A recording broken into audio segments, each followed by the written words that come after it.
Ladies and gentlemen, we are living in extraordinary times. Not because of innovation or triumph, but because of chaos. A chaos that began the moment Donald Trump walked into the White House. From day one, he promised to fix the American economy. And how did he begin? By targeting what he called the greatest threat of all, the trade deficit. Let's be clear about what that actually means. A trade deficit happens when a country imports more than it exports. In other words, we choose to buy more than we sell, often because the prices are better or the products are more appealing. It's not theft, it's not betrayal, it's global trade. But Donald Trump painted a different picture. He told the American people that we were being ripped off, lied about it, repeated it, used it as a weapon. And then, backed by nothing but ego and misinformation, he began imposing reckless tariffs on everyone. China, the world's manufacturing giant, took the brunt of it, but that wasn't enough. Trump turned on Mexico but then backed down, stating that its president was a nice and kind person. Then Canada, one of our most loyal allies for decades. He insulted their leadership, disavowed a treaty he himself signed, and even had the audacity to suggest that Canada should become the 51st state. It didn't stop there.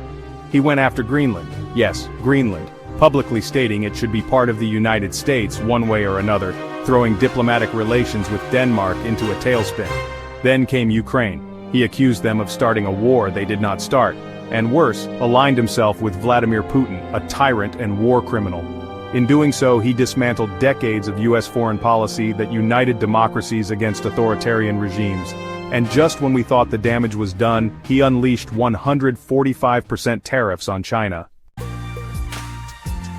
The result? Inflation soared, stock markets crashed, billions of dollars were wiped away, all of this in just 100 days.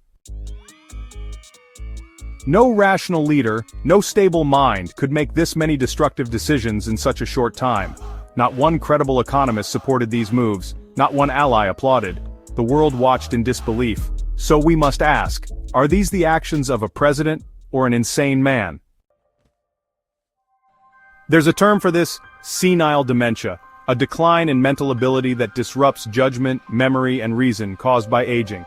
And what have we witnessed is not that. Picking fights with allies, publicly repeating lies, violating laws and basic civil rights, ignoring the Constitution, leading the richest, most powerful nation on earth into global disgrace, even going against freedom of speech, something sacred in the US and democratic countries.